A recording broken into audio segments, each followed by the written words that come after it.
United province, Uttar Pradesh को पहले क्या कहते थे? ये उड़ीसा था, ठीक है। और ये मिडिल प्रोविंस, मध्य प्रांत को क्या कहते थे? मध्य प्रदेश को मिडिल प्रोविंस। उसके बाद ये मद्रास, ये बॉम्बे, ये पंजाब। तो ये राज्य कितने हो गए? 1 2 3 4 5 6 7 8 और 9। ये तो ए श्रेणी के राज्य थे। ये क्या थे? जो अंग्रेजों के सामान्य राज्य थे, एज इट इज बाद में यों की यों राज्य बना दिए। उसके बाद बी श्रेणी में वो राज्य थे जो राजाओं के रियासतें थी, और रियासतों को मिला के राज्य बनाया गया था। तो एक तो पूरा का पूरा कश्मीर हो गया, ठीक है। एक पंजाब के अंदर ही Patiala and east Punjab state union, PEPSU, Pepsi नहीं, पेप्सू। तो एक तो ये हो गया, 2, और एक ये राजस्थान, ये 3 हो गए। 3 तो ये हो गए। अब 3 है, एक ये था जूनागढ़, सौराष्ट्र, जूनागढ़ रियासत, और इसके आसपास जो था उसको क्या बनाया? सौराष्ट्र। एक था ये मध्य भारत, और यहां विंध्य प्रदेश, बोलो देखें, मध्य भारत विंध्य प्रदेश, सौराष्ट्र मध्य भारत विंध्य प्रदेश। तो 3 ये हो गए, 3 तो वो हो गए थे। फिर ये 3 और हो गए, ये 1 2 और 3, और फिर ये 3, ये हैदराबाद, ये मैसूर, और ये त्रावणकोर। 1 2 और ये 3, 3 3 और 3 कितने हो गए? हो गए याद? बस इसमें टिपिक हैदराबाद पता है, मैसूर पता है, त्रावणकोर पता है। ये थोड़े मध्य भारत विंध्य प्रदेश और सौराष्ट्र, ये 3 ही तो याद करने। ऊपर वाले 3 तो याद ही है, ये 3 याद है, ये 3 मुश्किल है थोड़े, मध्य भारत विंध्य प्रदेश और सौराष्ट्र। क्लियर? उसके बाद अब जो है अपने को वो 10 राज्य पता करने हैं जो सी श्रेणी के थे। कितने? 10। ए में थे 9, बी में थे 9, ये हो गए। अब ये जो 10 है, इसमें 3 + 3 + 3 + 1, ये 3 तो थे अंग्रेजों के जमाने के जेलर, अंग्रेजों के जमाने के उच्चायुक्त प्रांत, दिल्ली, अजमेर, मेरवाड़ा, कुर्ग पढ़े थे। उस समय एक और पढ़ा था, बलूचिस्तान, वो नहीं है। तो 3 तो ये हो गए, ठीक है। 3 हम साथ साथ हैं, हिमाचल प्रदेश, मणिपुर, त्रिपुरा, ये 3 हो गए। 3 यूं, कूच बिहार, भोपाल, कच्छ, कूच बिहार, फिर से, और ये एक बिलासपुर, ई यहां पे था छोटा सा। ये 10 हो गए। और फिर डी श्रेणी में थे अंडमान निकोबार।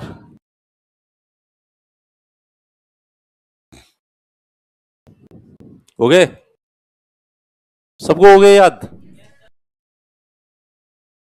बस इसमें मुश्किल जो है, ये लाइन एक तो याद रखनी है सीधी सीधी, कूच बिहार, भोपाल, कच्छ, मध्य भारत, विंध्य प्रदेश, सौराष्ट्र, 3 ये और रियासतों वाले।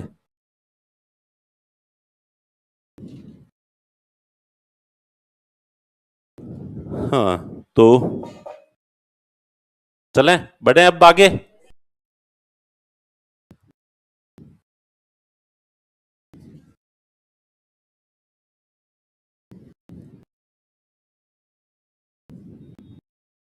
सर जी, जब हमारा संविधान 26 नवंबर को पूरा हो गया था, तो लागू करने के लिए 26 जनवरी को क्यों चुना गया?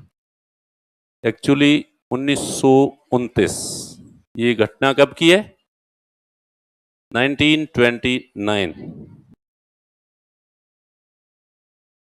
1929 में कांग्रेस का लाहौर अधिवेशन हुआ था। कौन सा अधिवेशन? लाहौर अधिवेशन, लाहौर सेशन बुलाया गया था, जिसमें जवाहरलाल नेहरू को पहली बार कांग्रेस का अध्यक्ष बनाया था, मोतीलाल नेहरू ने कहा था गांधी जी को कि बापू मेरे बच्चे का कुछ करो, इसको थोड़ा मौका दो, ये बहुत इंटेलिजेंट आदमी है, आगे जाके जो है बहुत बड़ा नाम करेगा आपका, इसलिए एक बार इसको मौका दिया जाए। इसलिए नेहरू जी ने गांधी जी ने वीटो पावर प्रयोग करते हुए जवाहरलाल को जो है इसका अध्यक्ष बनवाया। हालांकि उस समय के जो सीनियर लीडर थे बाकी वाले, उन्होंने कहा कि ये परिवारवाद और भाई भतीजावाद अभी से शुरू मत करो, ऐसा बर्दाश्त नहीं किया जाएगा। लेकिन गांधी जी ने कहा कि नहीं, जवाहर बहुत इंटेलिजेंट है और मेरा मानना है कि इसी को जो है वो कांग्रेस का अध्यक्ष इस बार बनाया जाना चाहिए। तो कई लोगों ने विरोध किया था, सीनियर नेताओं ने, लेकिन फिर भी गांधी जी ने जो है बनाया। तो युवा आदमी होता है, जोश में कह दिया कांग्रेस का उद्देश्य है पूर्ण स्वराज, पूरी तरह से आजादी लेना हमारा उद्देश्य है। सुन लो अंग्रेजों, कान खोल के, देश को कांग्रेस आजादी मांगती है, अब चाहिए अपने को फुल इज्जत, पूरी आजादी चाहिए। ये सुन के गांधी जी को एक बार एकदम से गुस्सा आया कि ऐसा थोड़ी कहा था तूने, तुझे ये गलत है। गांधी जी फिर नाराज भी हुए, काफी नाराज हुए इस बात को लेके कि पूर्ण आजादी अभी गांधी जी, क्योंकि अब ये मानने लग गए थे, भारत छोड़ो आंदोलन के बाद से ही गांधी जी ये मानने लग गए थे कि भारतीय जनता में इतने लक्षण नहीं है, और अभी अगर अंग्रेज वास्तव में छोड़ के चले गए तो ऐसा ही हाल होगा जैसा अमेरिकी सेना अफगानिस्तान को छोड़ के गई, और उसके बाद जो तालिबान ने जो हालत की है, भारत की हालत भी कुछ वैसी हो जाएगी। इसलिए अंग्रेजों को भेजने का सही समय अभी नहीं आया। इसलिए गांधी जी खुद अब स्वतंत्रता के समर्थक नहीं थे, लेकिन फिर भी जोश जोश में भाषण में पूर्ण स्वराज का नारा दे दिया, और नारा देने के बाद कहा कि अब हम हर साल 26 जनवरी को स्वतंत्रता दिवस के रूप में मनाएंगे। तो अब 26 जनवरी को किस रूप में मनाया जाने लगा? स्वतंत्रता दिवस के रूप में मनाया जाने लगा, इंडिपेंडेंस डे के रूप में मनाया जाने लगा। कब से? तो पहली बार 26 जनवरी 1930 को पहली बार स्वतंत्रता दिवस मनाया। उसके बाद हर साल 26 जनवरी को इंडिपेंडेंस डे मनाया जाता था। लेकिन जो 1947 में अंग्रेजों ने कहा कि हम 15 अगस्त को देश को आजाद करेंगे, तो एकदम से 26 जनवरी को छोड़ दिया और अपन ने किसको 15 अगस्त आजादी दिवस मनाने लग गए। तो 26 जनवरी का नाराज होना वाजिब है कि तुमने मुझसे इतनी मीठी मीठी बातें की, इतने वादे किए, और जी तुम्हें दूसरा ऑप्शन मिला, मुझे बिल्कुल ही भुला दिया तूने। तो फिर कहा कि चिंता मत कर पगली, तेरा भी कुछ करेंगे, तेरा भी ध्यान रखेंगे। तुझे इंडिपेंडेंस डे का दर्जा तो नहीं दिला पाए, लेकिन रिपब्लिक डे का दर्जा जरूर दे देंगे। और इसलिए जो है फिर 26 नवंबर को जब संविधान तैयार हो गया, तो कहा कि नहीं, अभी इसको लागू नहीं करेंगे, अब इसको 26 जनवरी, 2 महीने में कोई कुछ कमी पड़ नहीं रही है, इसलिए 26 जनवरी को जो है संविधान को लागू किया गया था। ओके, तो अब आ जाओ देखें फजल अली आयोग। कौन सा आयोग? फजल अली आयोग।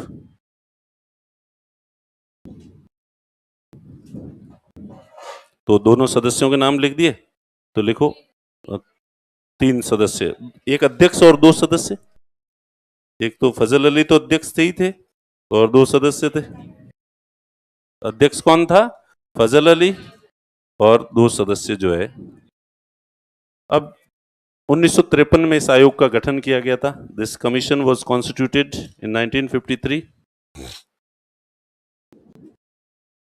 1953 में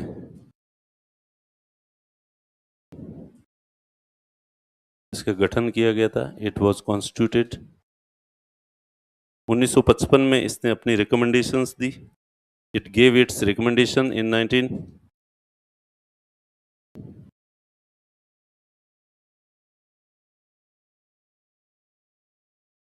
1955 में इसने अपनी recommendations the.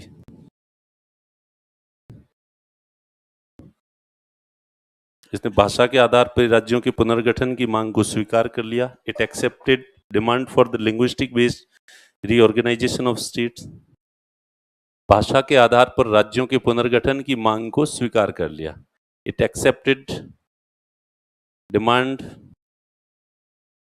For the linguistic based demand for linguistic based reorganisation of state.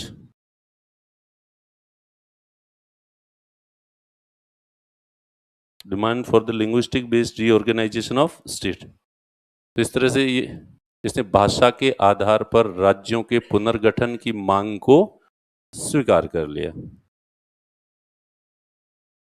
भाषा के आधार पर राज्यों के पुनर्गठन की मांग को स्वीकार कर लिया। तो ये कुल मिला के पहला आयोग था जिसने भाषा के आधार पर राज्य बनने चाहिए इस डिमांड को स्वीकार किया। तो स्वीकार करने वाला ये क्या था? पहला राज्य।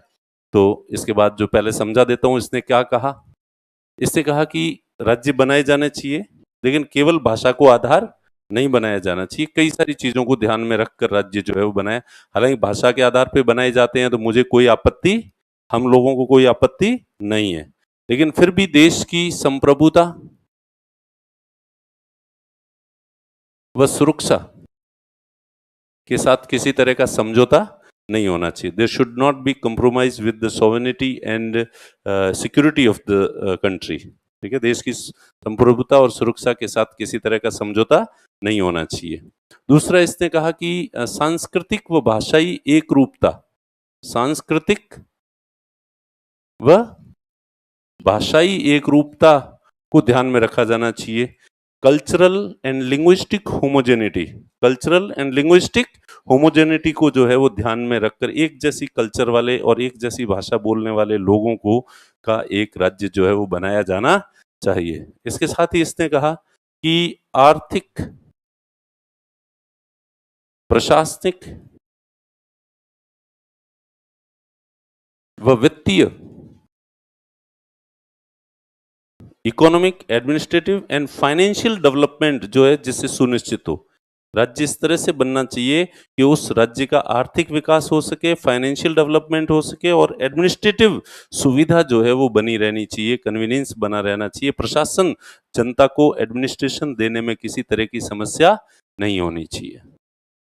ओके, फिर इसने कहा कि लोगों के कल्याण के लिए प्लानिंग, आयोजन, योजनाएं बनाने में पंचवर्षीय योजना बनाने में, किसी राज्य के लेवल पे पंचवर्षीय योजना बनानी हो या देश के लेवल पे पंचवर्षीय 5 ईयर प्लान बनाना हो पब्लिक वेलफेयर के लिए, तो उसमें किसी तरह की दिक्कत नहीं होनी चाहिए। और राज्यों की जो 4 श्रेणियां हैं, तो 4 categories of state should be ended. राज्यों की 4 श्रेणियों को समाप्त कर दो और इसकी जगह केवल 2 श्रेणियां होनी चाहिए, एक स्टेट और एक यूनियन टेरिटरी जो है वो होनी चाहिए। तो ऐसा किसने कहा? फजल अली आयोग ने। तो लिखो कि फजल अली आयोग की मुख्य अनुशंसाएं, recommendations of Fazal Ali commission.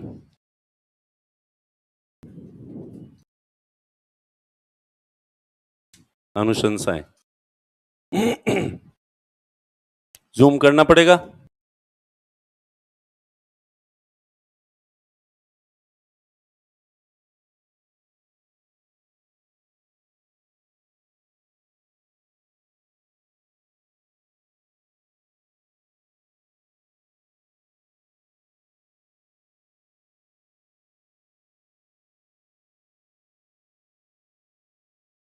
राज्यों के पुनर्गठन के समय देश की संप्रभुता व सुरक्षा का ध्यान रखा जाना चाहिए। Preservation and strengthening of the unity, and unity की जगह यहां पे लिखना आप सॉवरेनिटी। क्या लिखोगे? Sovereignty. Sovereignty and security of the country should be taken into the account during the reorganization of states.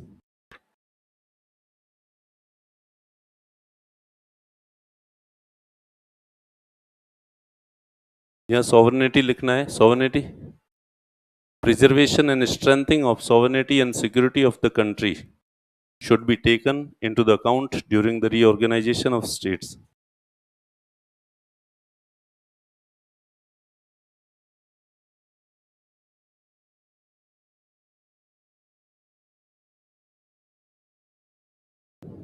देश का अर्थ, ठीक है, भाषाई व सांस्कृतिक एक रूपता बनी रहनी चाहिए। Linguistic and cultural homogeneity should be maintained.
लिख दिया?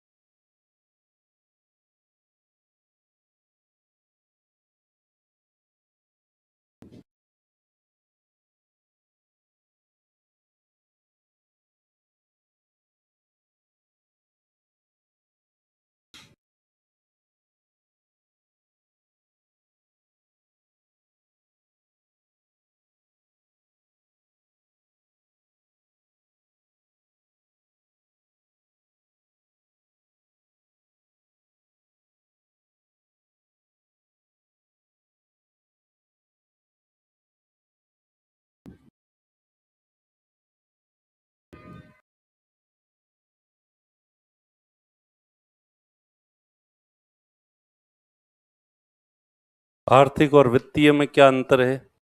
आर्थिक एक बड़ी टर्म है और वित्तीय उसका एक भाग है, फाइनेंशियल डेवलपमेंट, फाइनेंस। ठीक है, वित्तीय के अंदर आगे इकोनॉमी पढ़ी नहीं क्या तुमने अभी तक? तो फिर वित्त बाजार किसे कहते हैं? जिसमें मनी मार्केट और कैपिटल मार्केट दोनों जो आते हैं उसको कैसे क्या कहते हैं? Finance market.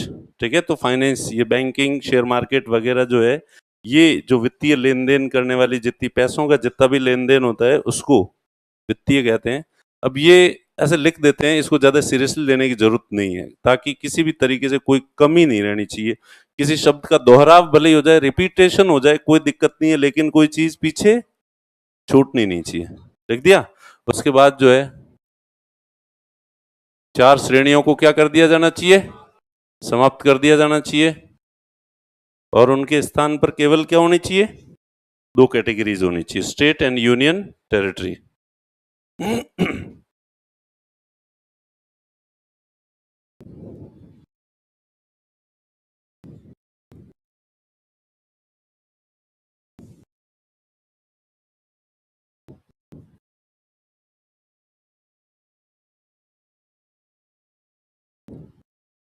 Fourfold classification of states should be abolished, and there should be only two categories of states, state and union territory. चार श्रेणियों को समाप्त कर दिया जाना चाहिए और केवल कितनी होनी चाहिए? दो श्रेणियां होनी चाहिए।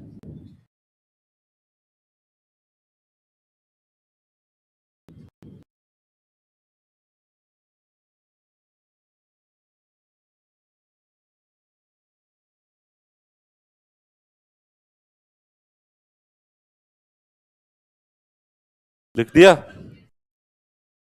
तो अब ये जो 9 राज्य थे ए श्रेणी के, ए श्रेणी के कितने राज्य थे? 9 राज्य थे। तो ये 9 से बढ़ गए। अब जब ये, अब लिखो, देख ये हो गए रिकमेंडेशंस। उसके बाद लिखो 7वें संविधान संशोधन के द्वारा, by the 7th constitution amendment,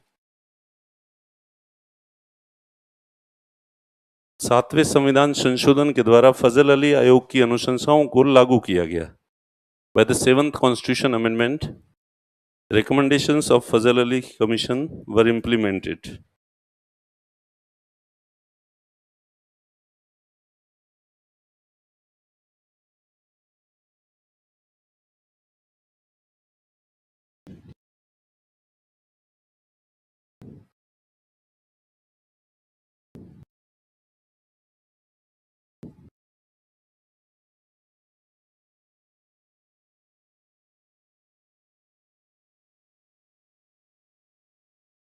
ठीक है, कौन से? जो कि 1 नवंबर 1956 को लागू हुआ, which came in force on 1st of November 1956.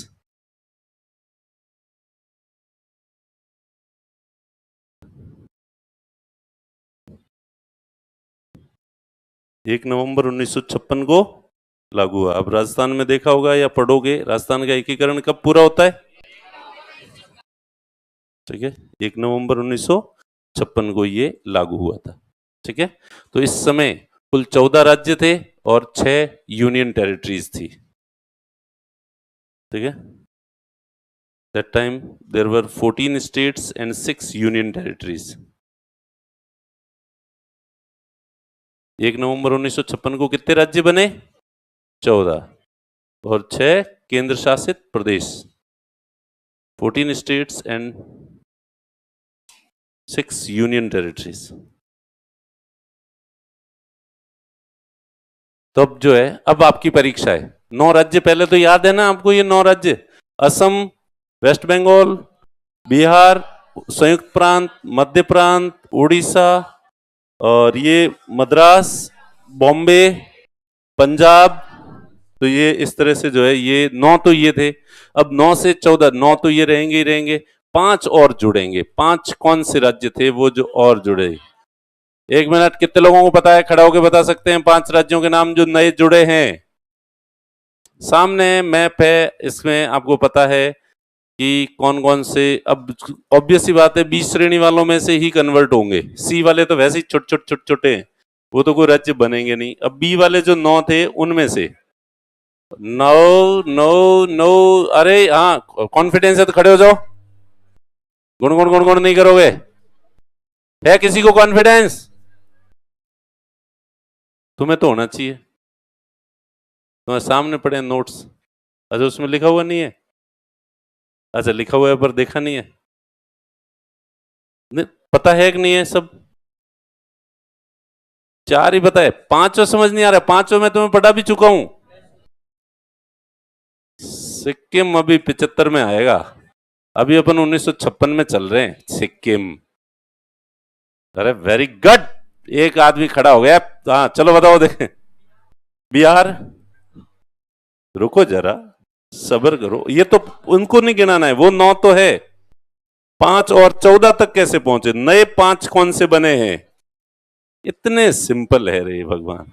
चलो छोड़ो, धिक्कार है तुम्हें सबको। अब मैं ही बताऊं? हाँ, अब मैं ही बताऊंगा। अब ये बताने का श्रेय जो है मुझे ही मिलने वाला है। क्या करूं, क्या करूं, मैं मर जाऊं? ठीक है, कोई क्लास में किसी को कुछ भी पता नहीं है। तुम लोगों ने बहुत निराश किया। एक तो आंध्र प्रदेश बता ही दिया था मैंने, पहले बता दिया था। ये 9 से कितने हो गए? 10। यहां से ये अलग हो गया था आंध्र प्रदेश। ठीक है, उसके बाद कश्मीर बन जाएगा। एक राजस्थान था ही था, 11। एक कश्मीर बन जाएगा, एक ये मैसूर बन जाएगा, और त्रावणकोर है वो केरल बन जाएगा। हो गए 4। 5वां तो ये हो गया। 9 थे, आंध्र प्रदेश, उसके बाद कश्मीर, राजस्थान, मैसूर और केरल। बोलो देखें, कश्मीर, राजस्थान, मैसूर और केरल, ये हो गए।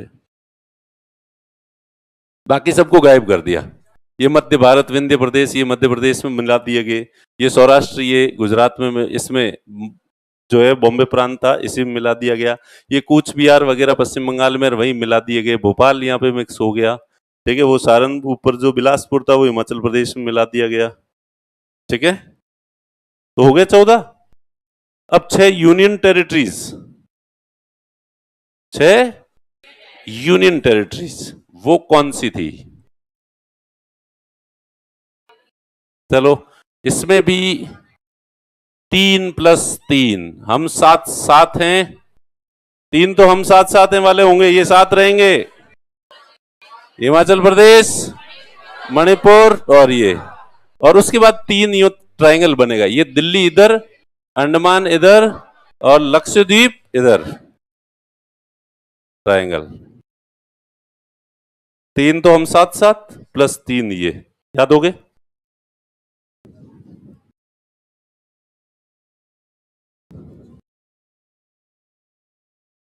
छह यूनियन टेरिटरी बता दोगे कोई?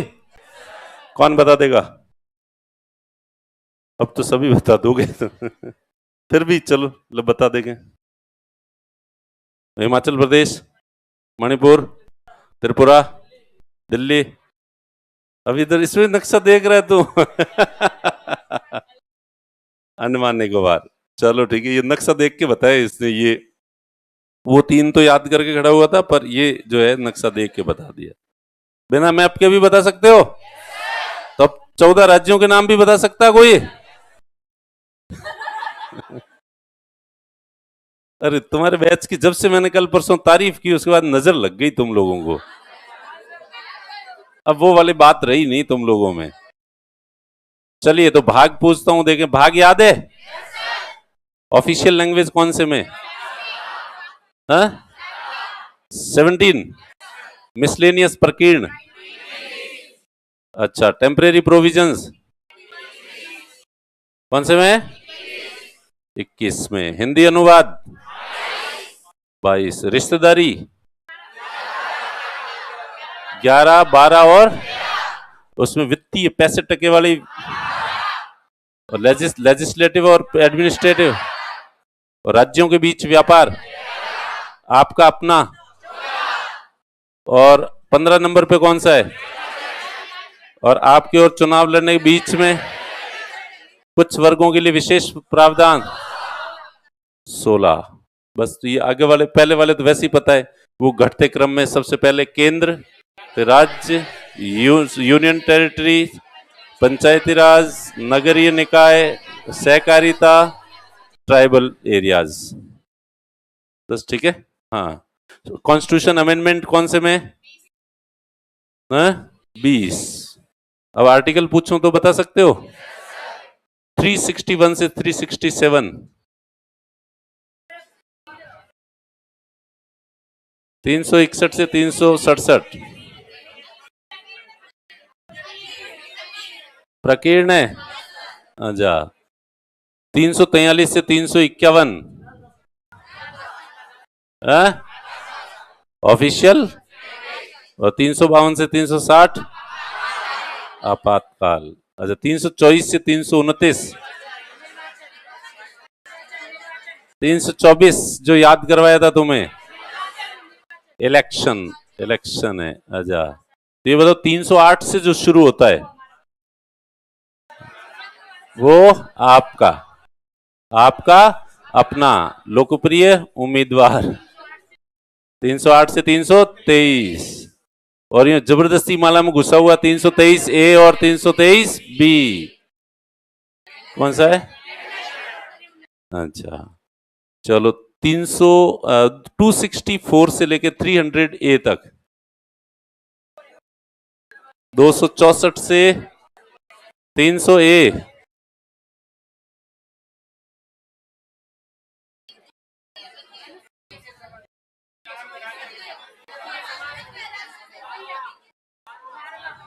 कौन सा है? 12। कैसे संबंध? वित्तीय संबंध। 245 से 263,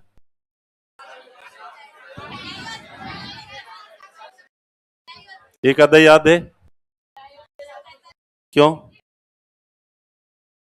क्या?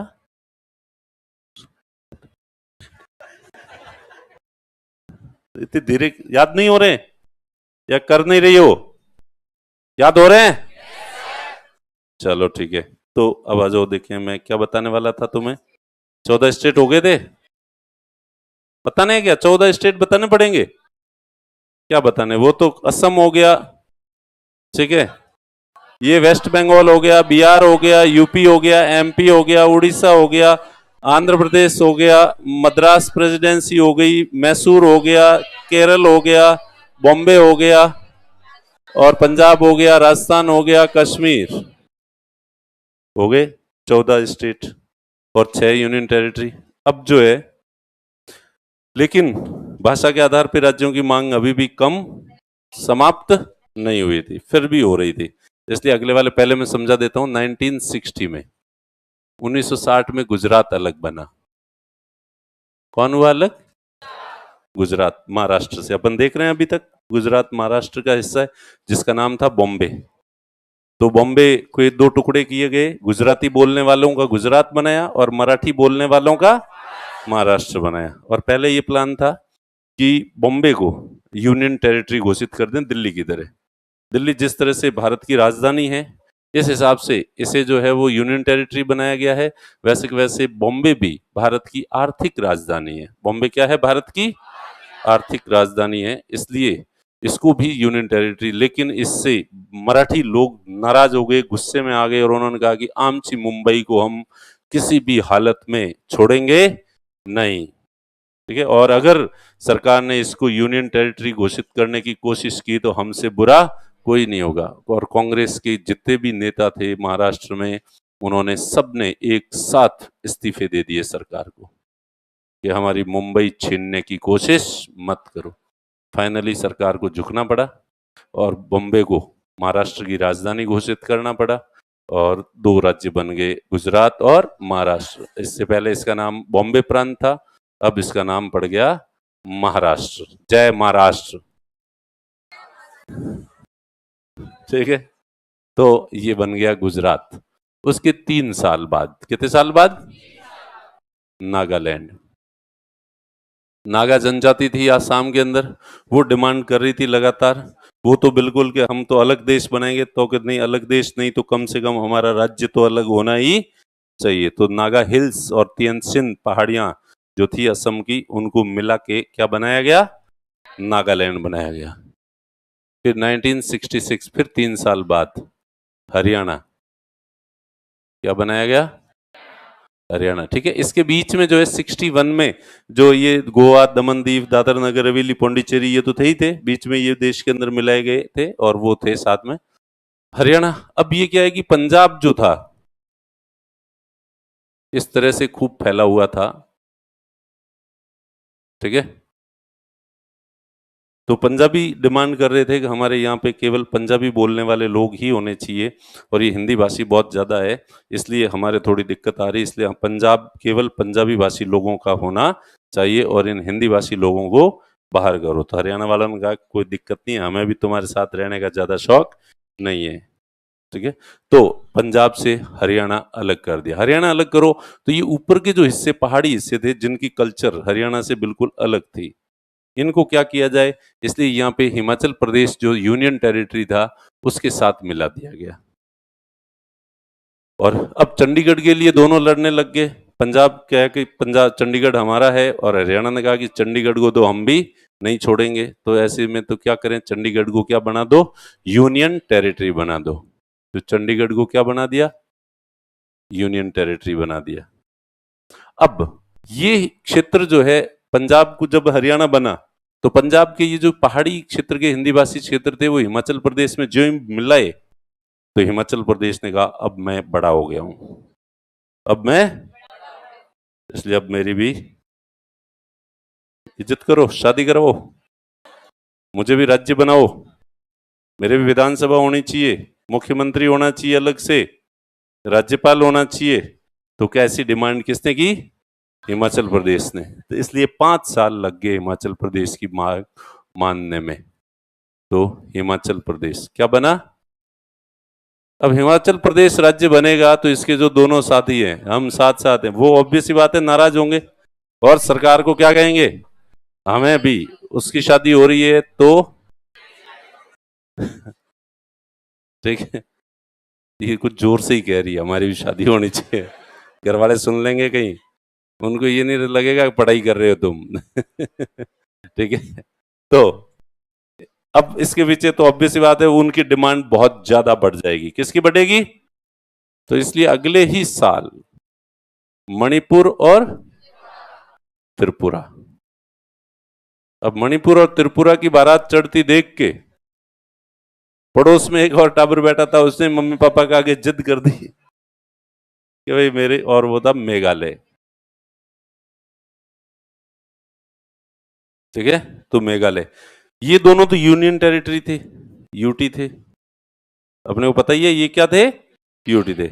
ये उपराज्य था, क्या था? अब उपराज्य से पहले बाद में कोई नहीं बना, इस असम के अंदर ही एक उपराज्य इसका बनाया गया, इसकी अलग विधानसभा बनाई गई, अलग मुख्यमंत्री बनाया गया इसकी डिमांड को कम करने के लिए। ठीक है, तो इसलिए ये उपराज्य था। कैसा था? उपराज्य। लेकिन इसने ये संतुष्ट नहीं था, काय का उपराज्य, मार तो पूरे न्यारवैणो है, मेरे तो पूरी तरह से जो है वो क्या होना है, अलग होना है। वो गांवों में होता है जैसे भाइयों की शादी हो जाती है, बहुएं आ जाती है, फिर बहुओं को आपस में बनती नहीं है, क्योंकि भाई वो ऑब्वियस सी बात है, क्यों बनेगी उनकी, वो अलग अलग घर से आई है, तो इसलिए फिर भी वो तो इतनी महान होती है कि अपना घर छोड़ के दूसरी जगह आई है और फिर भी अपना इतना कंट्रीब्यूशन उस घर को दे, वरना तुम्हारे जैसे हो, तुम्हें 2-4 दिन रहने के लिए कहो, देखें ससुराल में जाके रह लोगे तुम, वगैरह रह लेंगे। तो लड़कियां क्यों कह रही है नहीं सर? ठीक है, हाँ चलो ठीक है, खैर तो फिर वो लड़कियां, वो जो लेडीज होती है वो कहती है कंपर तो न्यारो बहनो, न्यारा यानी पता ही है, न्यारा रहना बस। ठीक है, तो फिर वो घर वालों को लगता है कि नहीं नहीं, फिर वो क्या करते हैं उनकी कि भाई दिक्कत क्या है, कि दिक्कत क्या है, दिन भर खाना मुझे बनाना पड़ता है और वो तुम्हारा भाई 15-15 20-20 रोटी खाता है जानवरों की तरह। मेरे तो हाथ ही दर्द करने लग जाते हैं इतनी रोटियां बनाते बनाते। मेरे से कोई और सारे काम मुझसे ही करवाते हैं, तो इस तरह से नॉर्मली छोटी बहू पे थोड़ा शोषण होता है तो वही थोड़ा विरोध करती है। तो कि चलो ठीक है कोई नहीं, थरचुल अन्यारा करो रहा क्या क्या अलग कर दें, चूल्हे भाई रोटी बनाने की दिक्कत है, काम घर का कौन करे यही दिक्कत है, चलो चूल्हे अलग होंगे, खेती बाड़ी साथ ही रहेगी। तो ठीक है, तो इस तरह से चूल्हे जो है वो अलग कर दिए जाते हैं। फिर थोड़े दिन में लगता, फिर तो राजी होती है, थोड़े दिन के बाद ठीक है, फिर वो देखती है यार अपन तो यूं ठगे गए, अपनी सारी दुश्मनी, फिर वो महिला आपस में बात करती नहीं है, टाबरों को भी इधर उधर जाने देते नहीं। टाबर गलती से उधर चला जाए तो उसको धड़ा धड़ उस टाबर को समझ नहीं आता क्यों पीटा जा रहा है। ऐसे देखे हैं गांव में या नहीं देखे, वो गांव की ब्यूटी अलग है। फिर वो, और वो भाई तो साथ खेत जाते हैं, काम करते हैं, साथ आते हैं, हंसी मजाक करते हैं, गप्पे मारते हैं, तो वो लगता है यार ये तो यूं एंजॉय कर रहे हैं और हम फालतू में जो है वो पिसी जा रही हैं। फिर उसका अगला डायलॉग होता है मार तो पूरज न्यारो, अब कोई खेतीबाड़ी भी साथ में नहीं रहेगी। तो बिल्कुल वैसे ही मेघालय वाला किस्सा है। मेघालय ने कहा न्यारो वेणो दिक्कत क्या है, कि ले तुझे क्या, कि भाई हमारे विधानसभा होनी चाहिए, हमारा अपना मुख्यमंत्री होना चाहिए, तो कि ले तेरे कर देते हैं, असम के अंदर ही उपराज्य बना देते हैं और तुम्हारी अलग से विधानसभा होगी, अलग से मुख्यमंत्री होगा। तो थोड़े दिन तो मेघालय राजी रहा, वहां ठीक है अपनी अलग विधान, फिर उसे लगा यार नहीं कुछ तो कम है, कुछ तो। फिर उसने मेघालय ने कहा ना मार तो पूरे पूरे यार बिल्कुल अलग, असम से एकदम अलग होना चाहिए। और फिर इनकी बारात चढ़ी हुई थी तो लगे हाथ जो है, बाकी खर्चा तो हो ही रखा था, तो के एक ने वेर फेरा दे रहा ओड़ा। ठीक है,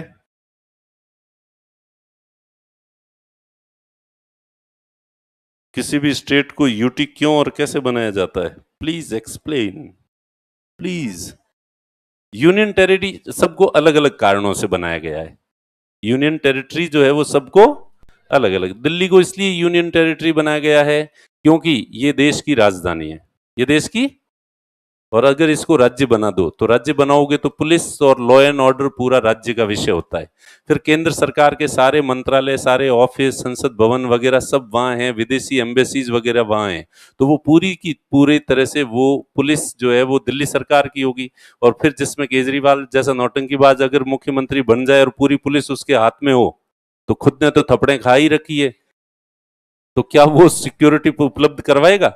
अभी जैसे पंजाब में हुआ था कि प्रधानमंत्री जो है वो गए और पंजाब की जो पुलिस है उसने प्रॉपर सिक्योरिटी उपलब्ध नहीं कराई। और आप वो तो चलो कभी कभार जाना होता है और ऐसा हो गया, वरना दिल्ली जहां रात दिन केंद्र की सरकार बैठी है और वो पूरी तरह से किस पे डिपेंड हो जाए, स्टेट की गवर्नमेंट पे अपनी सिक्योरिटी और लॉ एंड ऑर्डर के लिए, तो ये केंद्र सरकार के लिए बिल्कुल सही नहीं है। इसलिए इसको जो है वो दिल्ली में विधानसभा वगैरह सब बना दी, लेकिन लॉ एंड ऑर्डर और पुलिस अभी भी किसके पास है, केंद्र के पास है। और उसको यूनियन टेरिटरी दिल्ली को इसलिए बनाया, चंडीगढ़ को इसलिए बनाया है क्योंकि दोनों राज्यों के बीच में झगड़ा था, विवाद था, इसलिए बनाया है।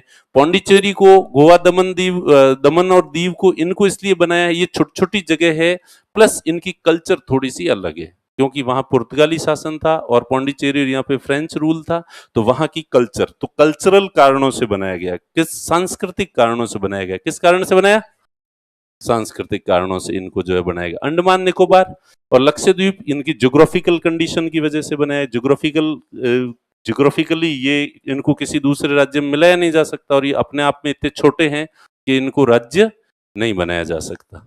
ओके, तो अरे बीच में तुम डिस्टर्ब करते हो, बीच में पर्चियां में लेता ही क्यों वैसे। ये यूटी को राज्य क्यों बनाया जा चाहते हैं लोग, राज्य में फिर पूरी स्वतंत्रता होती है। राज्य में क्या होती है, यूटी का मतलब तो केंद्र सरकार का नियंत्रण है वहां पे, और केंद्र सरकार के द्वारा शासित होते हैं। लेकिन अब राज्य बनेगा तो अपने खुद के लोग एमएलए चुनेंगे, वो एमएलए विधानसभा में बैठेंगे और अपने लिए जो है वो कानून वगैरह बनाएंगे। तो खुद का शासन खुद का होता है, केंद्र का शासन केंद्र का होता है। सर 3 दिन पहले अपनी क्लास के लड़के की शादी थी, लेकिन उसने क्लास में को इनवाइट नहीं किया, थोड़ा समझाओ सर।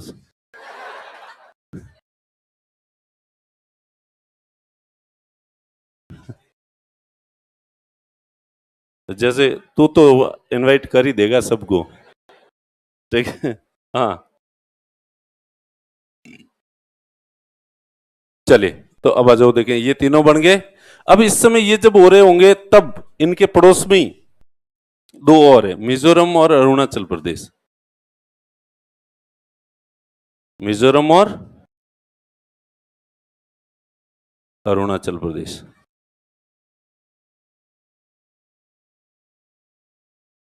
अब ये कहेंगे ये पड़ोस में बारातें चढ़ती देख के, जो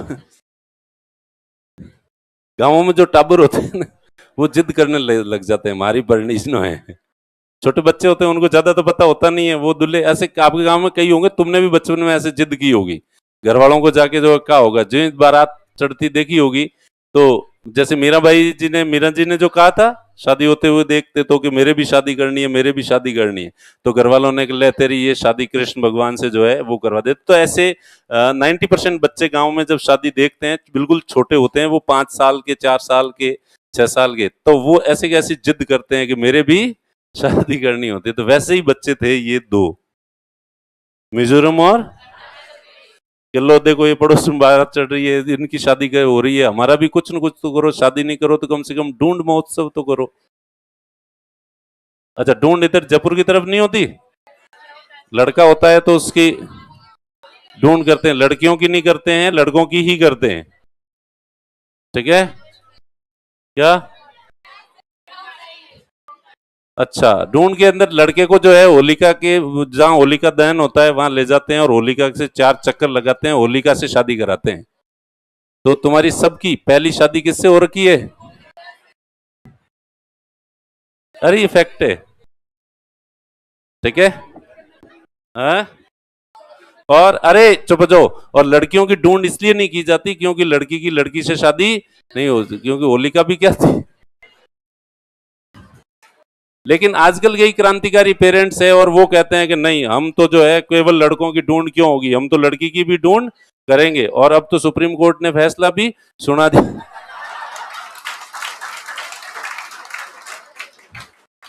ठीक है। तो इसलिए कोई क्रांतिकारी हो आपके गांव के आसपास और वो अगर लड़की की भी ढूंढ करता है, तो उसको समझाना कि सुप्रीम कोर्ट के फैसले को इतना मानना जरूरी नहीं है, ठीक है। तो लड़कों की ढूंढ इसीलिए की जाती है क्योंकि होलिका से उनकी शादी करवाई जाती है, ठीक है। तो इन्होंने कहा हमारा भी कुछ तो करो, शादी नहीं करो तो कम से कम ढूंढ तो करो। तो इसलिए इन दोनों को जो है यूटी बनाया गया। इन दोनों को क्या बनाया गया? यूनियन टेरिटरी बनाया गया। कब बनाया गया? 1972 में ही, 1972 में। तो फिर इन्होंने कहा कि भाई शादी तो हमारी, तो उनको पता था कि हिमाचल प्रदेश 56 में जो है यूनियन टेरिटरी बना था। कब बना था? और 71 में राज्य बन गया। कितने साल बाद? 15 साल। तो बस ये दोनों इंतजार करने लगे, अपने तो 15 साल के होते ही डिमांड करनी है। घर वालों ने देखो उसकी हो गई थी 15 साल में, ठीक है। तो ये तो कल परसों का ही था, मैंने तुम्हारी क्लास में कहा होगा ना, ये जो अरे ये मूछों के ताव देके जो दाढ़ी मूछें रख के बैठे हैं ना, जो पुराने जमाने में घर वालों को जब एहसास कराना होता था कि भाई मैं बड़ा हो गया हूं और मेरी शादी के बारे में विचार करो।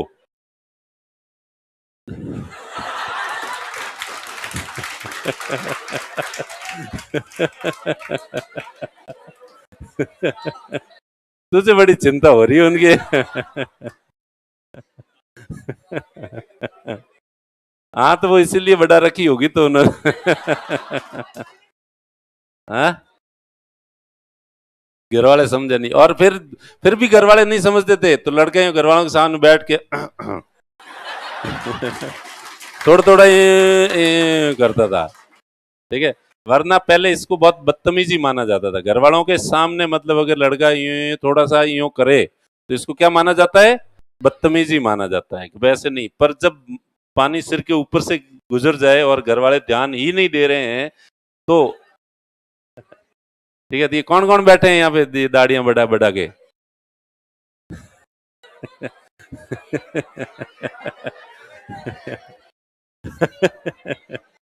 चलो ठीक है। तो इन्होंने के तय कर लिया था कि अपने जो है कितने साल इंतजार करना है? 15 साल। ठीक है, तो 15 साल होते ही हो जाएंगे।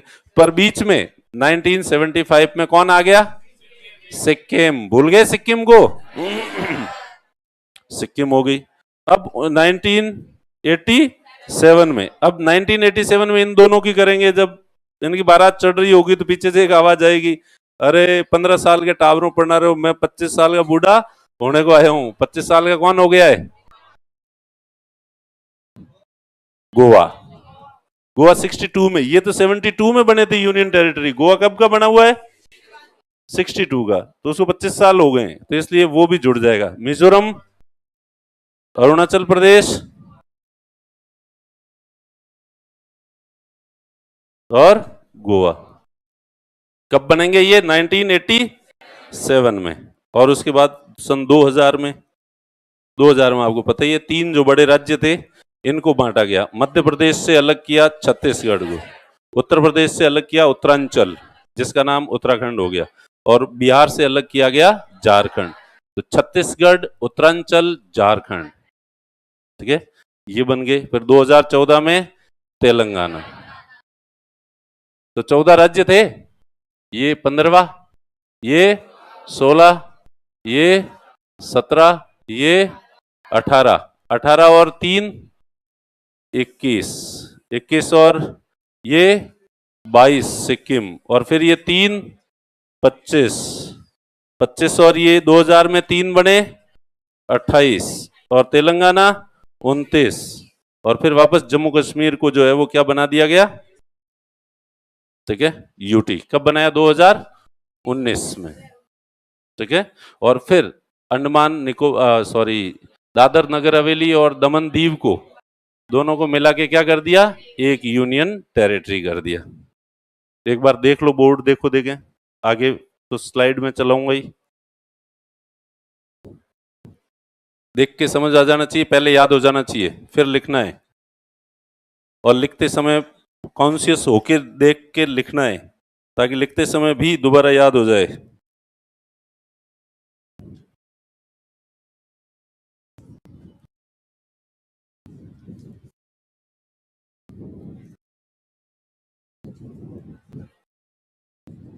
सर सलमान खान और राहुल गांधी की शादी कब होगी?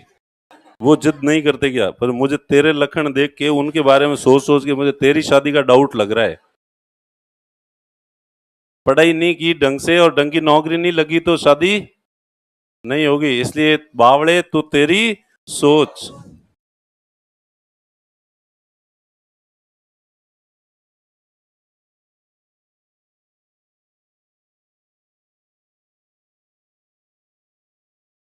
हो गए याद ये?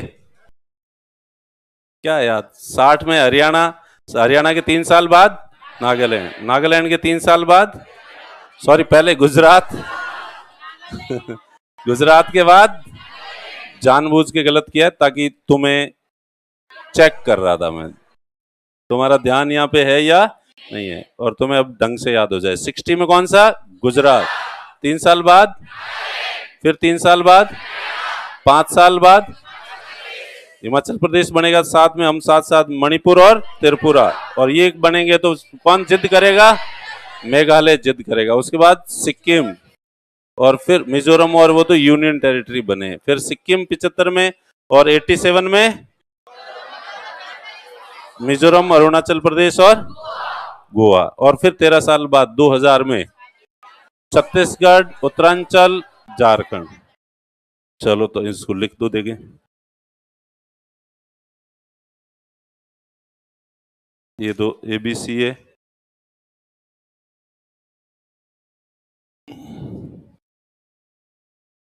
चलो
अच्छा, वहां तक ही नहीं पहुंचे अभी तक? और नीचे?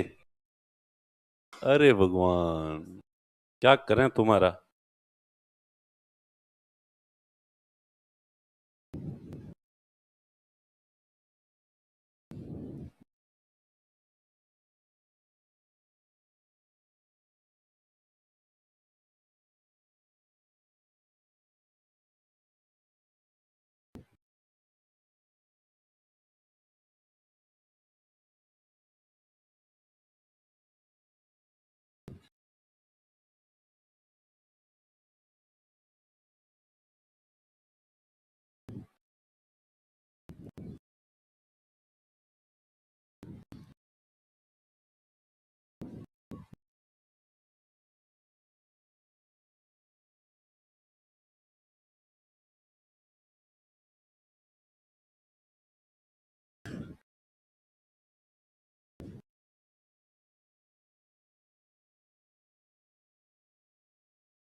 किसको? हाँ, वो तो उपराज्य का दर्जा देने के लिए किया गया था। ठीक है।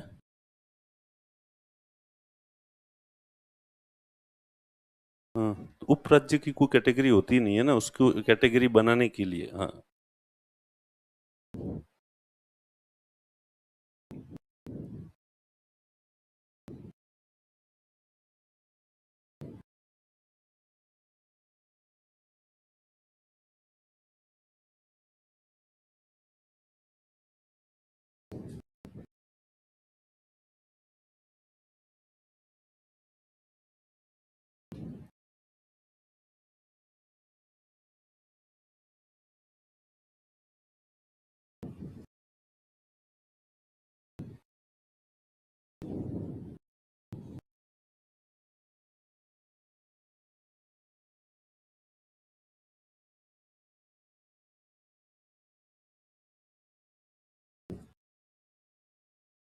पुदुचेरी को पांडिचेरी, रुको जरा सब्र करो।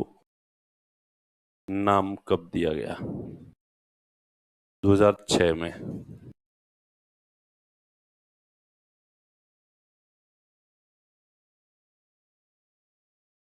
22वां संविधान संशोधन से जो है वो 22वां कब हुआ? 1967 में ही हुआ होगा। ठीक है, 21वां 67 में हुआ था। 21वें से क्या किया था? सिंधी भाषा को जोड़ा था, तो 22वां 67 में ही किया गया होगा। अभी एग्जैक्ट 67 या 68।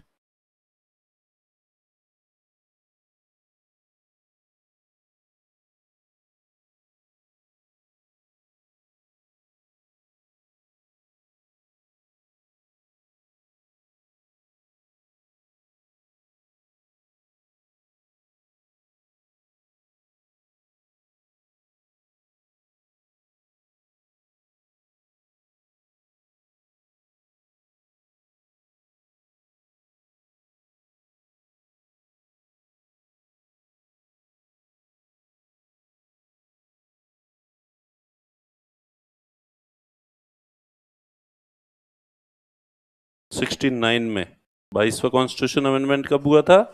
69 में।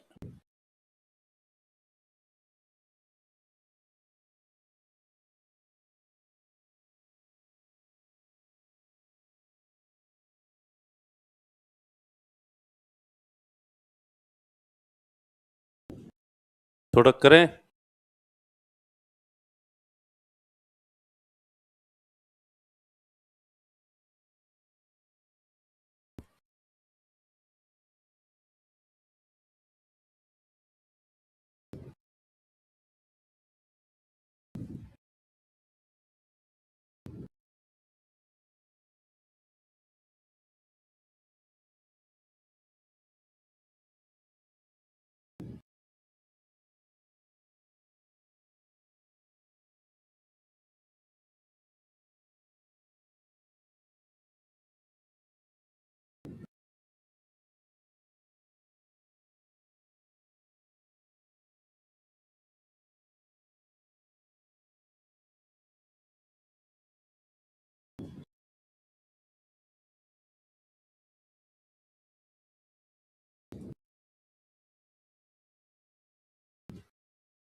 लिख दिए? बहुत धीरे धीरे लिखते हो।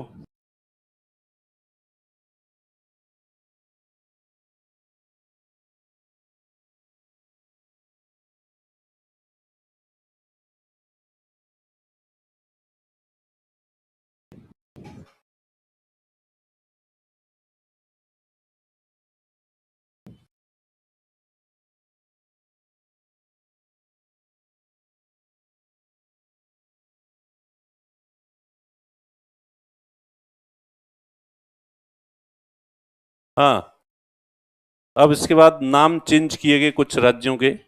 जैसे उत्तर प्रदेश का नाम पहले यूनाइटेड प्रोविंस था, हिंदी में कहते थे संयुक्त प्रांत, और इंग्लिश में कहते थे यूनाइटेड प्रोविंस। और मध्य प्रदेश का नाम पहले मिडिल प्रोविंस था, मध्य प्रांत, और इसका नाम रखा गया मध्य प्रदेश। तो ये 1950 में जब कॉन्स्टिट्यूशन बना था, तब इनके नाम जो है वो चेंज कर दिए, उत्तर प्रदेश और Madhya Pradesh. MP UP short form तो पहले भी एमपी यूपी थी, पर यूनाइटेड प्रोविंस था। पहले क्या था? संयुक्त प्रांत का नाम बदल के क्या कर दिया गया? उत्तर प्रदेश। इसी तरह से जो तमिलनाडु है, इसका नाम पहले मद्रास था। राज्य का नाम क्या था? मद्रास। चेन्नई जो शहर है, इसका नाम मद्रास शहर था, इसलिए मद्रास प्रांत कहते थे। 1969 में, कब? मद्रास का नाम चेंज करके जो है वो तमिलनाडु कर दिया गया। क्लियर? उसके बाद 4 साल बाद 1973 में ये जो मैसूर था, इसका नाम कर्नाटक जो है रखा गया। मैसूर का नाम क्या रखा? और ये जो लक्षद्वीप है, ये 3 द्वीप थे, लक्काद्वीप, मिनिकोय, अमिनी दीवी। 3 द्वीप समूह थे, तो इन तीनों का नाम चेंज करके लक्षद्वीप रखा। ठीक है। फिर 1992 में, 1992 में, ठीक है, दिल्ली का नाम यूनियन टेरिटरी ऑफ दिल्ली था। क्या था? यूटी। यूटी तो है ही है, यूनियन टेरिटरी। इसका नाम चेंज करके national capital territory of Delhi रखा गया। क्या रखा? यूनियन टेरिटरी ऑफ दिल्ली की जगह national capital territory of Delhi. National capital territory of Delhi. ठीक है। और उसके बाद जो है 2006 में जो है वो उत्तरांचल का नाम उत्तराखंड रखा गया, और पौंडीचेरी का नाम पुदुचेरी रखा गया। और 2011 में उड़ीसा का नाम ओडिशा जो है वो रखा गया। तो ये नाम चेंज लिख दो देखे।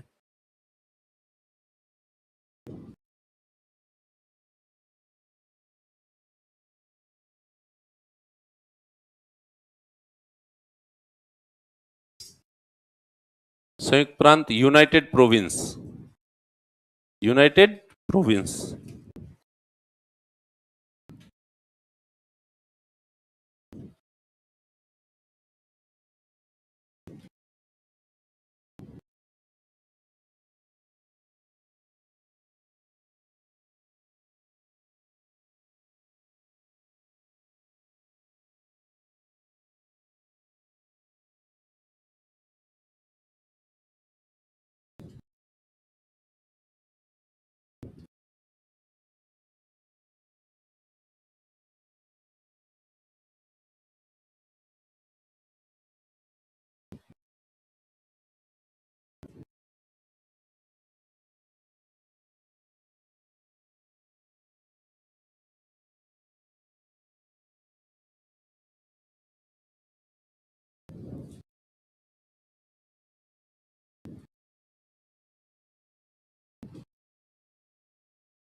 एमपी। हाँ, 1950 में ही था। ठीक है। तो नया नाम मध्य प्रदेश ही रखा। मिडिल प्रोविंस था मध्य प्रांत।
ठीक है।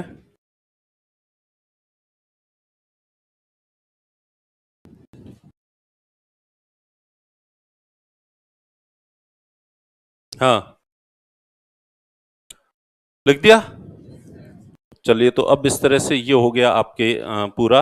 अब एक कि ये इतने सारे राज्य बन रहे हैं, पहले 14 राज्य से 14 से बढ़ के 29 हो गए थे, फिर अब थोड़े 28 हो गए हैं। तो क्या और छोटे राज्य बनाए जाने चाहिए या नहीं बनाए जाने चाहिए? बोलो देखें, बनाए जाने चाहिए या नहीं? चलो, तो तुम्हारी एक डिबेट रखेंगे इस पे।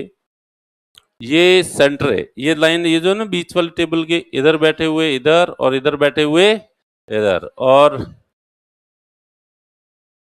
हाँ, बीच वाले कौन से हुए? नहीं, बीच ये है ना, ये बेंच, ये जो बेंच है, ये दो बेंच अलग अलग दिख ही रही है। कोई इधर का उधर या इधर का उधर नहीं बैठेगा, दल बदल के नहीं आएगा। कौन बोल सकता है इस पे? हाथ खड़ा करो, देखें तुम में से कितने लोग बोलने के लिए तैयार है। इधर से एक, पहले इधर से, इधर वाले में पूछ रहा हूं कितने हैं। 1 2 3 4 5 6, तुम उधर हो 7 8 9, 9 लोग हैं इधर से। इधर वाले पार्टी में कितने लोग हैं बोलने वाले? 1 2 3 4 5 6 7 8। तो पहली चीज में तुम लोग हार चुके हो और तुम लोग जीत गए हो। ताली बजाओ देंगे।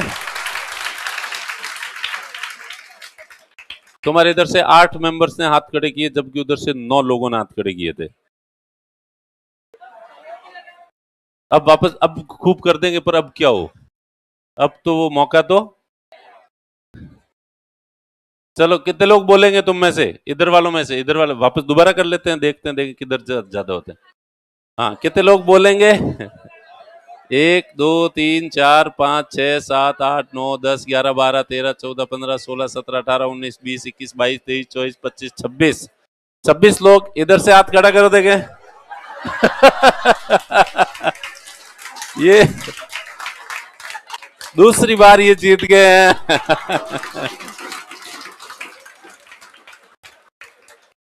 अरे निकमो, इस बार तुम्हें पता था कि सिर्फ हाथ खड़े करने से जीत हार तय हो रही है। तीसरी बार में भी तुम हारोगे।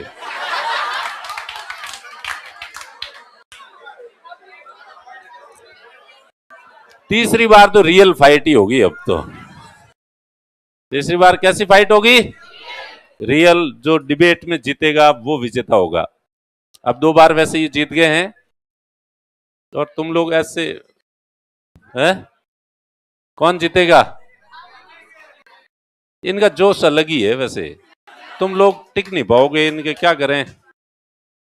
तो टीम चेंज करें।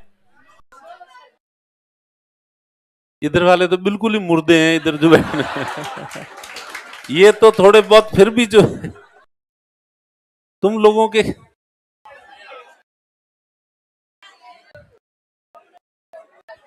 हाँ, नींद ले रहे हैं इधर।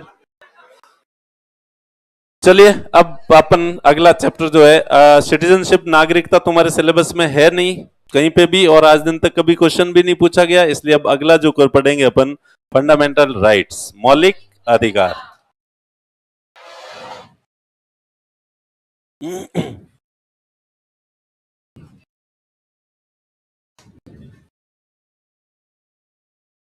फंडामेंटल राइट्स, भाग 3।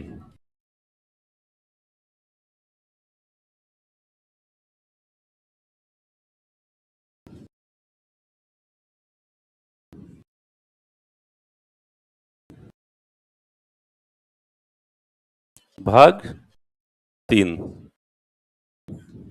मूल अधिकार, मौलिक अधिकार।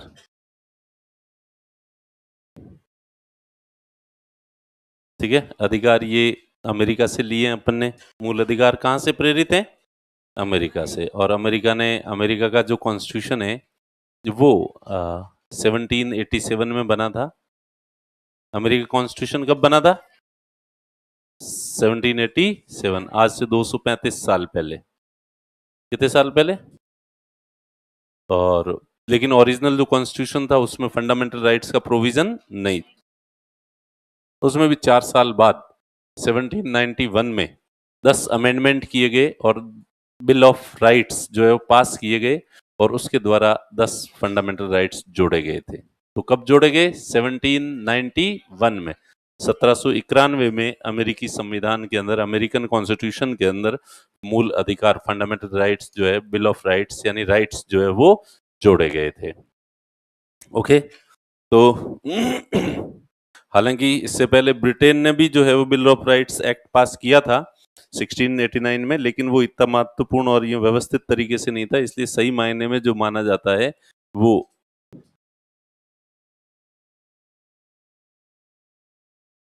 इसी को जो माना जाता है।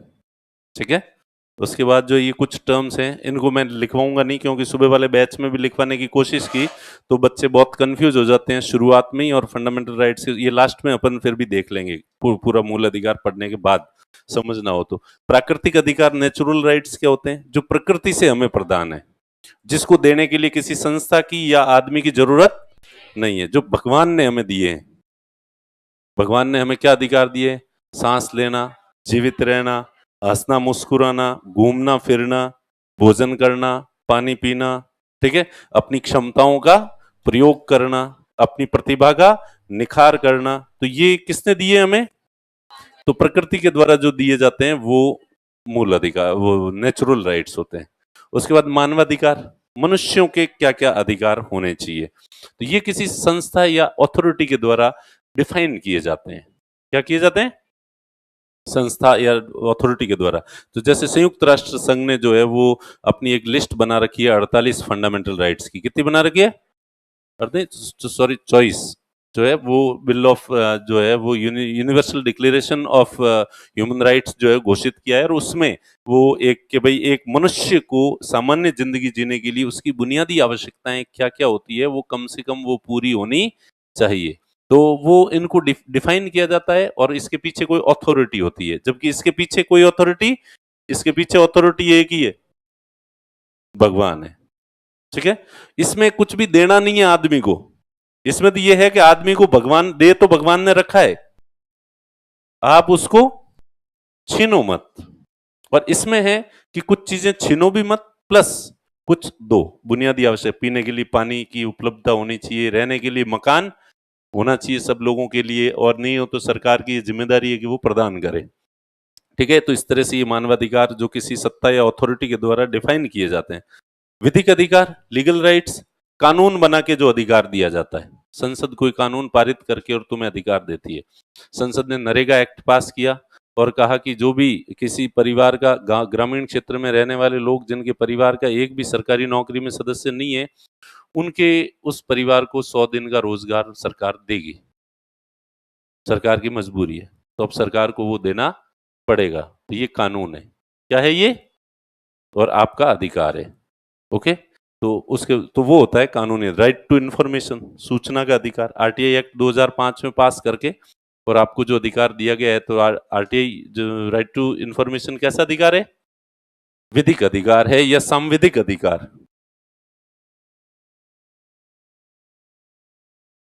लीगल राइट या स्टैट्यूटरी राइट। ओके, संवैधानिक अधिकार जिसका संविधान में उल्लेख होता है, कॉन्स्टिट्यूशन में, राइट टू प्रॉपर्टी, संपत्ति रखने का अधिकार है, वोट देने का अधिकार है, चुनाव लड़ने का अधिकार है। तो ये कॉन्स्टिट्यूशन में लिखा हुआ है कि हर एक व्यक्ति को वोट देने का अधिकार है, हर एक व्यक्ति को चुनाव लड़ने का अधिकार है। तो ये संवैधानिक। मूल अधिकार जो भाग 3 में स्पेशली जो अभी अपन पढ़ेंगे उनको फंडामेंटल राइट्स कहा गया। संविधान में भी स्पेशली भाग 3 में जिनका उल्लेख किया गया है वो कैसे अधिकार हैं? Fundamental rights. ओके, क्लियर हो गया? अब आ जाओ, देखें तो अगला जो देखेंगे सबसे पहले जो है वो है आर्टिकल 12। इसमें राज्य की परिभाषा दी गई, क्या दे रखी है? Definition of state, definition of state, state की डेफिनेशन। अब आप कहोगे राज्य, हमें क्या पता है? हमें पता नहीं है क्या राज्य क्या है? पता है तुम्हें राज्य का मतलब क्या होता है? राज्य का मतलब क्या होता है? बताओ देखें। हाँ? भूभाग होना चाहिए, सरकार होनी चाहिए। चलो, तो भूभाग, जनसंख्या, सरकार और संप्रभुता जिसे हम देश कहते हैं, वो राज्य यहाँ नहीं है। यहाँ राज्य का मतलब वो नहीं है, उसको भूल जाओ, वो नहीं है। दूसरा राज्य का मतलब तुम क्या समझते हो? दूसरा मतलब तुम समझते हो राजस्थान, पंजाब, हरियाणा, ये क्या है? वो भी मतलब नहीं है। यहां आगे भाग 3 में कहीं पर भी अगर राज्य लिखा हुआ है, उसका मतलब तुम क्या समझोगे, ये समझाया गया है आर्टिकल 12 में। और इसका है मतलब केंद्र सरकार और राज्य सरकार। राज्य का मतलब क्या है? इसमें दिया गया है कि केंद्र की विधायिका और कार्यपालिका, राज्यों की विधायिका और कार्यपालिका, और भी कोई प्राधिकारी, और भी कोई अथॉरिटी, और भी कोई सरकारी अथॉरिटी, जैसे कोई सरकारी कंपनी है, पीएसयू है, ठीक है, और भी कोई संस्था है जिसको सरकार पैसे वैसे देती है, ऐसा कोई भी अधिकारी या व्यक्ति जिसके पास थोड़ी बहुत भी गवर्नमेंट की ताकत हो, अथॉरिटी हो, उन सबको क्या कहेंगे?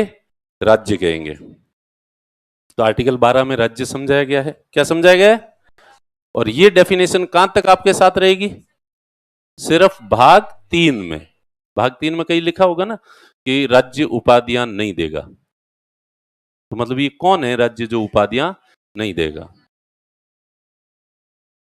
तो राज्य का मतलब केंद्र की विधायिका और कार्यपालिका, राज्य की विधायिका और, यानी संसद किसी को उपाधि नहीं देगी, केंद्र सरकार उपाधि नहीं देगी, विधानसभा उपाधि नहीं देगी, राज्य की सरकार उपाधि नहीं देगी, या सरकार का कोई भी प्रतिनिधि अलग से और भी कोई है, तो वो उपाधि, राज्य जो है किसी तरह का भेदभाव नहीं करेगा। मतलब कौन भेदभाव नहीं करेगा? तो राज्य का मतलब आगे जगह जगह राज्य शब्द प्रयोग में लिया जाएगा, तो उसका मतलब न तो देश है और न पंजाब हरियाणा वाला राज्य है, उसका मतलब यहां समझाया गया है। ओके। और उसके बाद आर्टिकल 13,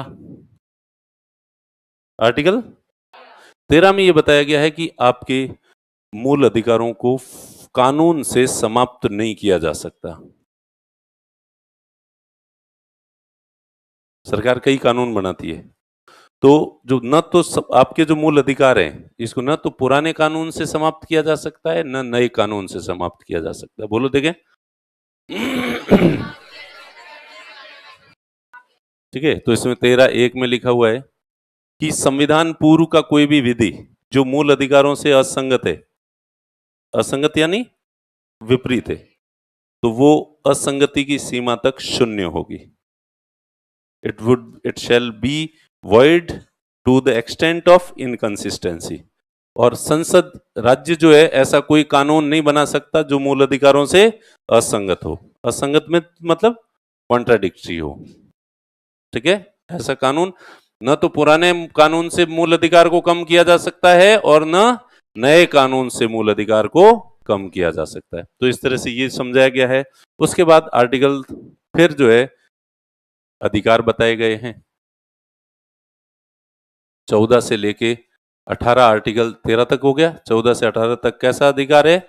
समानता का अधिकार। 19 से लेके 22 तक कैसा है? फ्रीडम। क्या है? फ्रीडम। 23 और 24 में कैसा है? ठीक है, शोषण के विरुद्ध, एक्सप्लॉइटेशन, राइट अगेंस्ट एक्सप्लॉइटेशन। और 25 से 28 है धार्मिक स्वतंत्रता। ठीक है, 29 और 30 है संस्कृति और शिक्षा के प्रोटेक्शन का अधिकार। और 31 है संपत्ति का अधिकार, जिसको अब हटा दिया गया है। और 32 है कॉन्स्टिट्यूशनल रेमेडीज, कॉन्स्टिट्यूशनल रेमेडीज। और उसके बाद आर्टिकल 33 में लिखा है कि सेना, पुलिस इत्यादि के मूल अधिकारों में कटौती की जा सकती है। बोलो देखें। कटौती की जाती है, नहीं की जा सकती है। आर्टिकल 34, सैन्य विधि जहां मार्शल लॉ जहां पे लगा हुआ है, क्या लगा हुआ है? जहां सैन्य कानून लगा हुआ है, जैसे जलियांवाला बाग हत्याकांड से पहले पंजाब में लगा हुआ था। वहां पे मूल अधिकारों को कम किया जा सकता है, किया जाता है नहीं, किया जा सकता है। और आर्टिकल 35 में दिया है कि मूल अधिकारों में कटौती, ये जो है ना कि पुलिस के मूल अधिकार कम किए जा सकते हैं, तो इसका मतलब गृह मंत्री, राजस्थान का डीजी जो है वो कर दे कम, या मुख्यमंत्री कम कर दे, या संसद कम कर दे, ये विधानसभा कम नहीं। फंडामेंटल राइट्स में कटौती केवल कौन करेगा? संसद करेगा। ठीक है, तो ये लिख दो, देखें।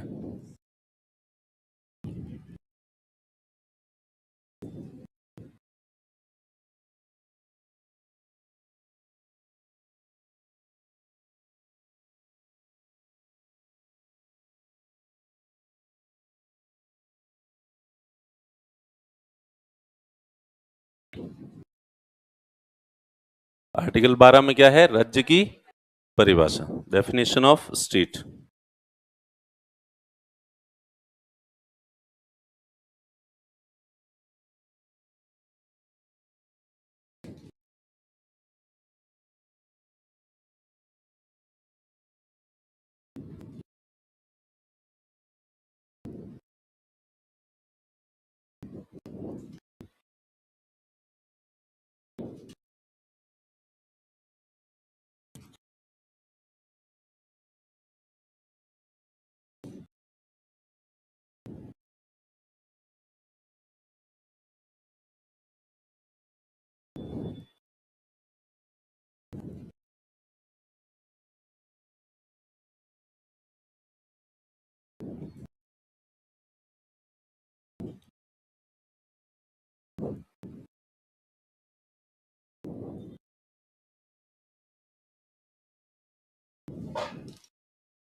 लिख दिया?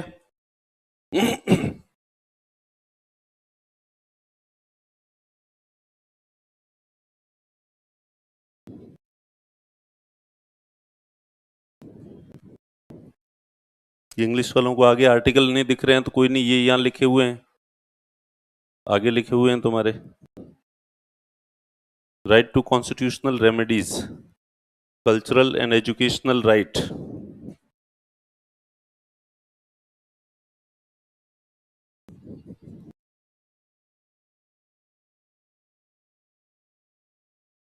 Thirty one right to property हटा दिया है, ठीक है, इसलिए अब वो है नहीं। लिख दो तो कोई दिक्कत नहीं है, लिख दो और फिर आगे लिख दो कि इसको हटा दिया गया है।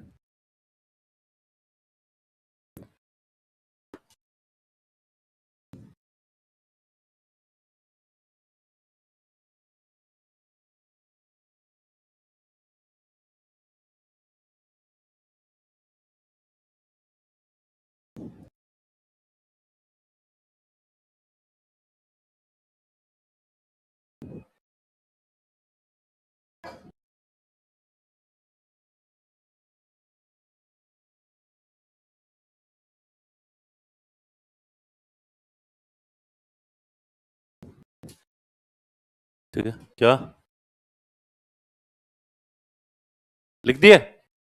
बस तो अब एक एक आर्टिकल पढ़ते हैं। देखिए आर्टिकल 12, डेफिनेशन ऑफ स्टेट, राज्य की परिभाषा।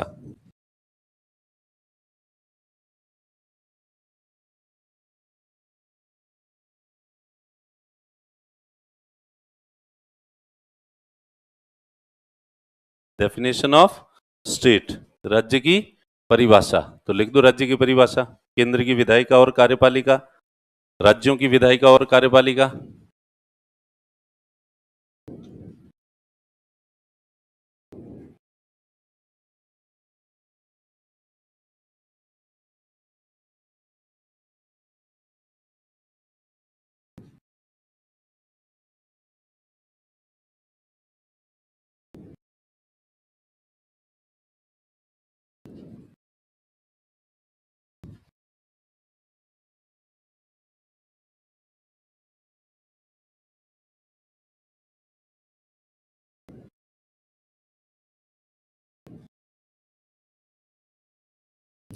राज्य की परिभाषा, राज्य में निम्नलिखित को शामिल किया गया है। ठीक है, संघ की विधायिका और कार्यपालिका, राज्यों की विधायिका और कार्यपालिका, अन्य राज्य के अन्य प्राधिकारी, राज्य मतलब सरकार के अन्य प्राधिकारी, इसको राज्य की जगह अन्य लिख दो, अदर ऑथोरिटीज।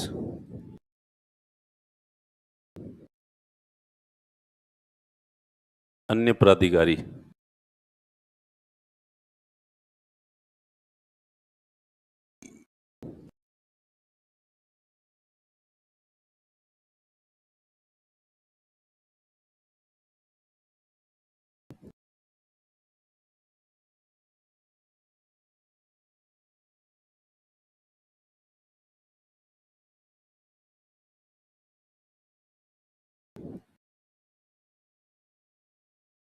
ठीक है।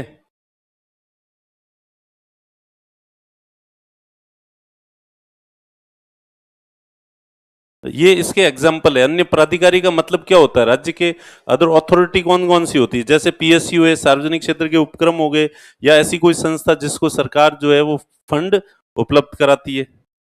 ये दोनों इसके उदाहरण है।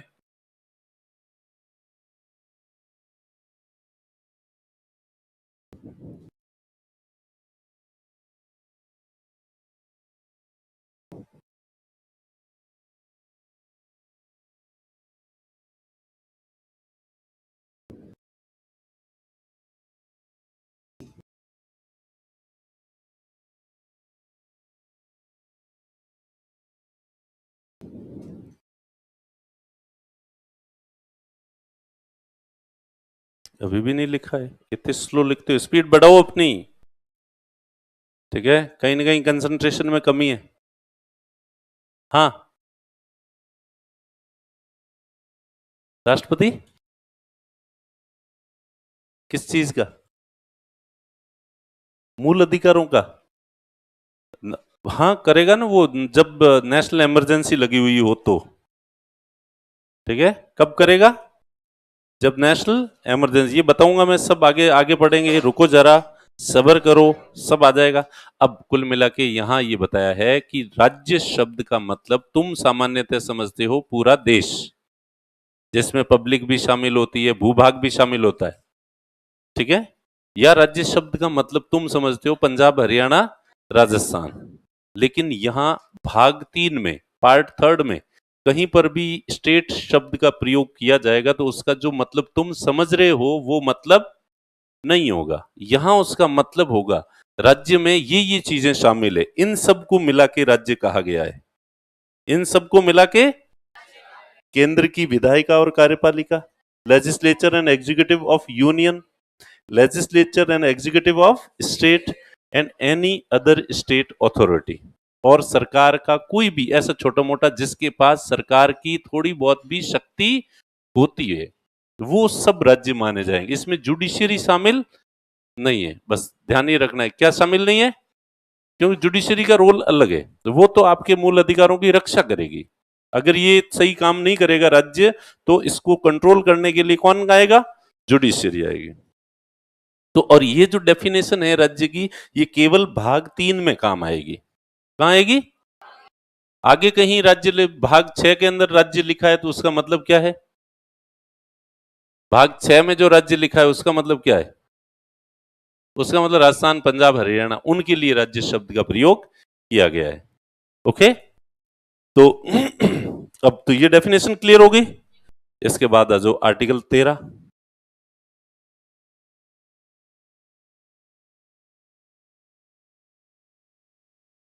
ये वो कि वो सर मूल अधिकारों का अस्थायी निलंबन, हाँ, राष्ट्रपति के द्वारा ही होता है। आर्टिकल 19 अपने आप हो जाता है, जबकि बाकी के जो आर्टिकल्स हैं वो राष्ट्रपति अगर लगेगा तो निलंबित करेगा, अगर जरूरत पड़े तो। अनुच्छेद 13, ठीक है। आर्टिकल 13(1), देखो 13 जो है, तो पहले समझा देता हूं 13 में क्या है।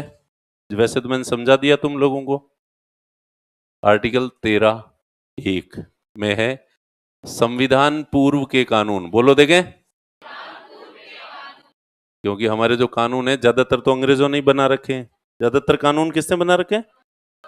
आजादी के बाद तो हमने बहुत कम कानून बनाए, और जो बनाए हैं वो उतने अच्छे नहीं है जितने पहले गए हैं। तो संविधान पूर्व के कानून, पूर्व की कोई विधि अगर मूल अधिकारों से क्या है, असंगत है, कॉन्ट्राडिक्टरी है, यानी मूल अधिकारों को कम करने वाली है, मूल अधिकारों की विरोधी है, ठीक है, तो वो जो विधि है, पूरी विधि, पूरा कानून शून्य नहीं होगा। उस विधि का वो भाग जो मूल अधिकारों से असंगत है वो शून्य हो जाएगा। क्लियर? पूरा कानून शून्य। कोई पुराना कानून है, वो जो अभी मूल अधिकार दिए हैं संविधान निर्माता, उसका विरोधी है तो सरवाइव कौन करेगा? मूल अधिकार टिकेगा या वो कानून? दोनों के बीच टकराव होगी तो पुराना कानून चकनाचूर हो जाएगा, लेकिन पूरा नहीं होगा। उसके केवल वो प्रोविजंस जो मूल अधिकार से असंगत है। फिर दूसरा है संसद या राज्य ऐसी कोई विधि नहीं बना सकता जो मूल अधिकारों से असंगत है। राज्य यदि कोई विधि बनाता है जो मूल अधिकारों से असंगत है,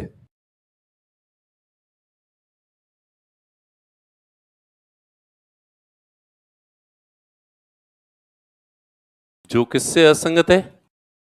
फंडामेंटल राइट से इनकंसिस्टेंट है। क्या है? असंगत है। तो वह कानून भी, संसद के द्वारा बनाया गया कानून भी, पूरा कानून शून्य नहीं होगा, बल्कि उस कानून के वे भाग शून्य हो जाएंगे जो फंडामेंटल राइट से असंगत है। ठीक है। और उसके बाद तीसरा है, अब ये विधि का मतलब क्या है? अब यहां पे ये और लोचा है। विधि का मतलब क्या होता है?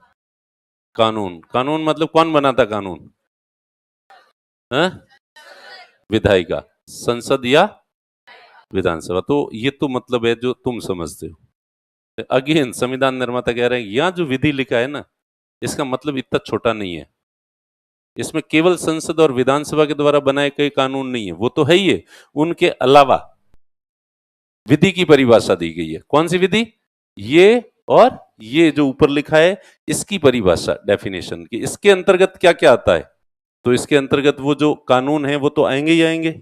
उसके अलावा ऑर्डिनेंस, बोलो देखें, ऑर्डिनेंस, अध्यादेश, ठीक है, उपविधि, आदेश, नियम, विनियम, ठीक है, अधिसूचना, notification, ordinance, bylaws, orders, rules, regulations, notification, कोई रूढ़ि या परंपरा हो जो कानून की शक्ति रखती हो, ठीक है, ये सब किसके अंतर्गत आएंगे?